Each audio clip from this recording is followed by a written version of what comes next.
এক ছাদের নিচে পুরো বাংলাদেশ। সাদিক কায়েমের বিয়েতে যে রাজনৈতিক চমক দেখল দেশ। সুপ্রিয় দর্শক, রাজনীতির ময়দান মানেই কি কেবল আদর্শের লড়াই? রাজপথের উত্তাপ, ব্যারিকেড, টিয়ারশেল আর একে অপরের প্রতি পাল্টাপাল্টি হুঙ্কার?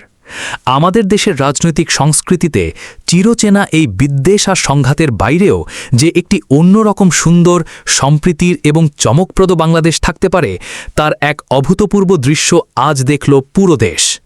ঢাকা বিশ্ববিদ্যালয় কেন্দ্রীয় ছাত্র সংসদের ভিপি সাদিক কায়েমের বিয়ে। আপাতদৃষ্টিতে এটি একটি সাধারণ ব্যক্তিগত বা পারিবারিক অনুষ্ঠান মনে হলেও বাস্তবে এই বিয়ের প্যান্ডেলটি আজ কেবল একটি উৎসবের আসর ছিল না, এটি মুহূর্তের মধ্যে পরিণত হয়েছিল বাংলাদেশের রাজনীতির সবচেয়ে বড়, সবচেয়ে প্রভাবশালী এবং সবচেয়ে আলোচিত এক মিলন মেলায়। দর্শক, আজকের এই আয়োজনের রাজনৈতিক মতবিরোধ আর অনৈক্যের যে উঁচু দেওয়ালগুলো আমরা প্রতিনিয়ত দেখি, তা যেন তাসের ঘরের মতো ভেঙে পড়েছিল। এক ছাদের নিচে একই টেবিলে বসেছেন দেশের এমন সব প্রভাবশালী এবং শীর্ষস্থানীয় নেতারা, যাদের রাজনৈতিক ও আদর্শিক অবস্থান একেবারে দুই মেরুর। তারপরেও আজ সেখানে কোনো বিভেদ ছিল না, ছিল না কোনো রাজনৈতিক কাদা ছোড়াছুড়ির লেশমাত্র। সেখানে ছিল শুধু এক বুক ভরা ভালোবাসা, পারস্পরিক শ্রদ্ধা আর রাজনৈতিক সম্প্রীতির এক অকল্পনীয় দৃশ্য। সাদিক কায়েমের এই ঐতিহাসিক বিয়ে যেন আক্ষরিক অর্থেই হয়ে উঠেছিল এক টুকরো নতুন বাংলাদেশের প্রতিচ্ছবি। অনুষ্ঠানস্থলের পরিবেশ ছিল দেখার মতো। হাজার হাজার মানুষের উপচে পড়া ভিড়, চারিদিকে উৎসবের এক বিশাল আমেজ। এত বড় একটি আয়োজন, হাজার হাজার মানুষের সমাগম, তবুও কোথাও কোনো বিশৃঙ্খলা বা অব্যবস্থাপনা নেই। যারা এই অনুষ্ঠানে সশরীরে উপস্থিত ছিলেন, তারা রীতিমতো অবাক হয়ে দেখেছেন কতটা নিখুঁত এবং চমৎকার ছিল এই বিয়ের ব্যবস্থাপনা। অনেকেই মজা করে বলছিলেন, এমন নিখুঁত আয়োজনে নবদম্পতির জন্য আল্লাহ যেন নেক আওলাদ দান করেন, এমনকি আস্ত একটি ফুটবল টিম বানানোর মতো সামর্থ্য দান করেন। উৎসবের আমেজে এমন নির্ভেজাল রসিকতা পুরো পরিবেশকে আরও প্রাণবন্ত করে তুলেছিল। তবে এই ঐতিহাসিক বিয়ের আসরের সবচেয়ে চাঞ্চল্যকর এবং আকর্ষণীয় দৃশ্যটি তৈরি হয়েছিল জাতীয় নাগরিক কমিটি বা এনসিপির নেতাদের উপস্থিতির মধ্য দিয়ে। জুলাই গণ অভ্যুত্থানের পর থেকে যারা সারা দেশের মানুষের চোখের মণি, সেই হাসনাত আবদুল্লাহ, নাহিদ ইসলাম এবং সার্জিস আলমের মতো তরুণ ছাত্রনেতারা আজ যেন রাজনীতির গুরুগম্ভীর খোলস ছেড়ে পুরোপুরি বেরিয়ে এসেছিলেন। তাদের চোখে মুখে ছিল অন্যরকম এক তারুণ্যের উচ্ছ্বাস। তবে পুরো অনুষ্ঠানের মধ্যমণি হয়ে উঠেছিলেন এনসিপির আরেক তুখোড় নেতা নাসির উদ্দিন পাটোয়ারি।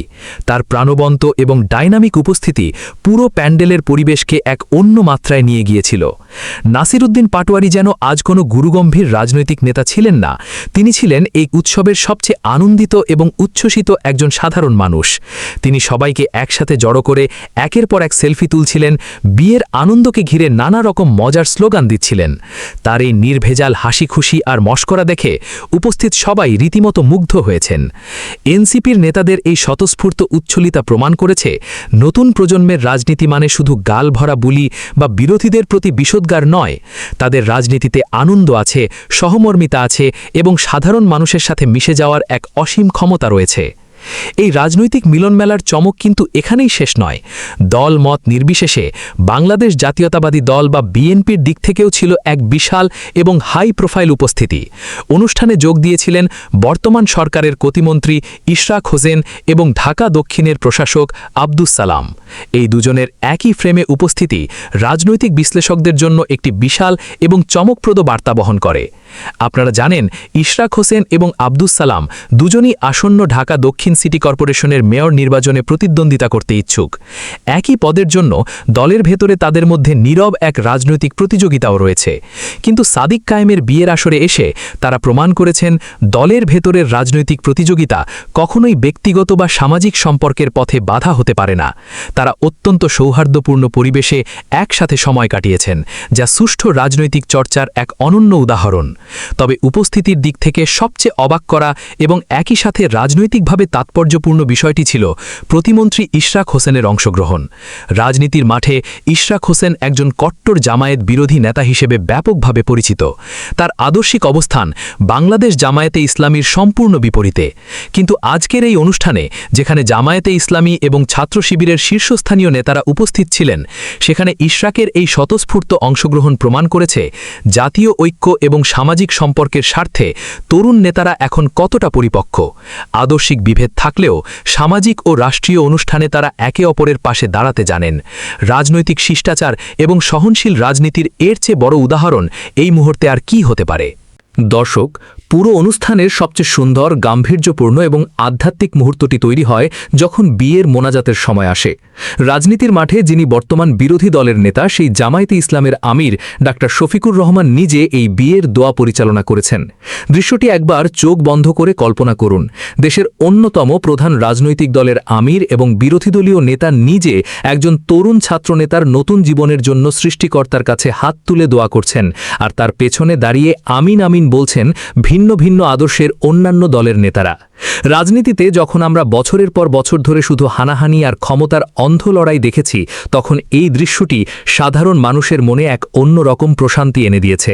এটি প্রমাণ করেছে আদর্শের লড়াই রাজনৈতিক ময়দানে যতই তীব্র হোক না কেন, ব্যক্তিগত সম্মান এবং স্নেহের জায়গায় বাংলাদেশের রাজনৈতিক নেতারা এখনও কতটা উদার এবং মহান হতে পারেন। এই দৃশ্য আগামী দিনের বাংলাদেশের জন্য অত্যন্ত জরুরি একটি বার্তা। তবে এত সব হাই প্রোফাইল নেতার উপস্থিতি, এত আনন্দ আর উচ্ছ্বাসের মাঝেও একটি বিষয় ছিল সবচেয়ে বেশি লক্ষণীয় এবং রাজনৈতিকভাবে গুরুত্বপূর্ণ। এই পুরো প্যান্ডেলে হাজার হাজার মানুষের এই বিশাল মিলন মেলায় দেশের একটি পুরনো রাজনৈতিক দলের কোনো অস্তিত্ব ছিল না। সেখানে ছিল না কোনো লীগ। হ্যাঁ দর্শক, ঠিকই শুনেছেন, পুরো অনুষ্ঠানের কোনো স্তরে বাংলাদেশ আওয়ামী লীগ বা ছাত্রলীগের কোনো নেতার ছায়াও আজ দেখা যায়নি। আর এটাই হলো আজকের এবং আগামী দিনের পরিবর্তিত বাংলাদেশের সবচেয়ে বড় এবং রূঢ় বাস্তবতা। জুলাই অগাস্টের গণ অভ্যুত্থানের পর দেশের রাজনৈতিক প্রেক্ষাপট যে কতটা বদলে গেছে, আজকের এই অনুষ্ঠান তারই একটি জ্বলন্ত প্রমাণ। এনসিপি, জামায়াত, শিবির, বিএনপি থেকে শুরু করে দেশের সব প্রধান দলের নেতারা আজ এক ছাদের নিচে। তাদের সবার আদর্শ আলাদা, তাদের রাজনীতি আলাদা, কিন্তু তারপরেও তারা সবাই একত্রে মিলেমিশে আছেন। অবশ্য এত সব ইতিবাচক দিক থাকার পরেও এই বিয়ে নিয়ে কিছু ভিন্ন মত এবং প্রশ্ন উঠেছে সামাজিক যোগাযোগ মাধ্যম এবং রাজনৈতিক মহলে। অনেকেই, বিশেষ করে বিভিন্ন ছাত্র সংগঠনের নেতারা প্রশ্ন করেছেন, সাদিক কায়েম এত বড় এলাহি কাণ্ডের অর্থের যোগান কোথা থেকে করলেন? এত বিশাল আয়োজনের খরচ কিভাবে মেটানো হলো? এই প্রশ্নের বিপরীতে সাদিক কায়েমের শুভাকাঙ্ক্ষীরা বলছেন ভিন্ন কথা। সাদিক কায়েম নিজেই একজন স্বাবলম্বী মানুষ, তার উপর তার দল অর্থাৎ জামায়াত এবং শিবিরের অসংখ্য নেতাকর্মী ও শুভাকাঙ্ক্ষীরা তাকে অত্যন্ত ভালোবাসেন, এটি কোনো গোপন বিষয় নয়। তিনি দুহাত ভরে উপহার পেয়েছেন, যা দিয়ে এমন একটি আয়োজন করা মোটেও খুব বেশি কষ্টসাধ্য বা অসম্ভব কোনো বিষয় নয়। বিশ্লেষকরা মনে করছেন এখানে অর্থনৈতিক ব্যয়ের হিসাব মেলানোর চেয়ে এই বিয়ের রাজনৈতিক গুরুত্বই অত্যাধিক। স্বৈরাচারী শেখ হাসিনার পতনের পর দেশের রাজনৈতিক দলগুলোর মধ্যে যে এক ধরনের অলিখিত ঐক্য এবং পারস্পরিক শ্রদ্ধাবোধ তৈরি হয়েছে, আজকের এই ঘটনাটি তারই একটি ফসল। ২৪-এর গণ অভ্যুত্থানের কারণেই সব রাজনৈতিক বর্ণমালার মানুষ আজ এক সুন্দর আগামীর স্বপ্নে একাকার হয়ে যেতে পেরেছেন। ডাকসু ভিপি সাদিক কায়েমের এই নতুন বিবাহিত জীবনের জন্য সর্বস্তরের মানুষ তাকে উষ্ণ শুভকামনা জানিয়েছেন। একটি বিয়ে কিভাবে একটি দেশের রাজনীতিতে নতুন একটি ইতিবাচক ধারা তৈরি করতে পারে, কিভাবে ভিন্ন মতের মানুষদের এক টেবিলে বসাতে পারে, তার একটি সুন্দর এবং ঐতিহাসিক দৃষ্টান্ত হয়ে থাকলো এই অনুষ্ঠানটি। সুতরাং এটি কোনো সাধারণ বিয়ে নয়, বরং এটি বাংলাদেশের রাজনৈতিক ইতিহাসে একটি মাইল ফলক।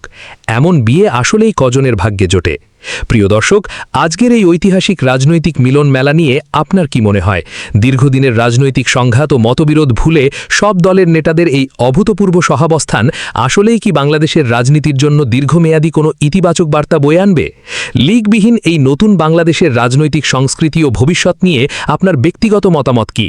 আর সাদিক কায়েমের পুরো বিয়ের অনুষ্ঠানের যে চিত্র আপনারা দেখলেন বা জানলেন, সেখান থেকে আপনার কাছে কোন দৃশ্যটি বা কোন নেতার উপস্থিতি সবচেয়ে বেশি চমকপ্রদ মনে হয়েছে?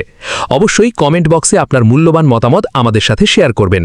আর আমাদের নিয়মিত এই ধরনের বস্তুনিষ্ঠ রাজনৈতিক বিশ্লেষণ ও খবরাখবর পেতে চ্যানেলটি সাবস্ক্রাইব করে বেল আইকনটি চেপে রাখার অনুরোধ থাকলো।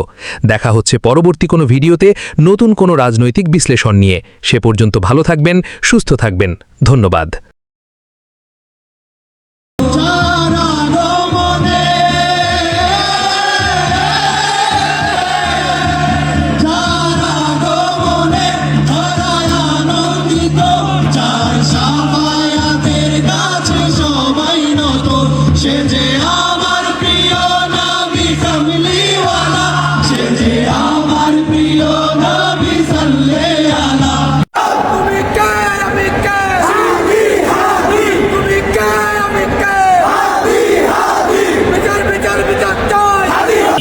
ধৈর্যের বিষয়, সাদিক কাইমদের ধৈর্য ধারণের আল্লাহ তৌফিক দান করুক।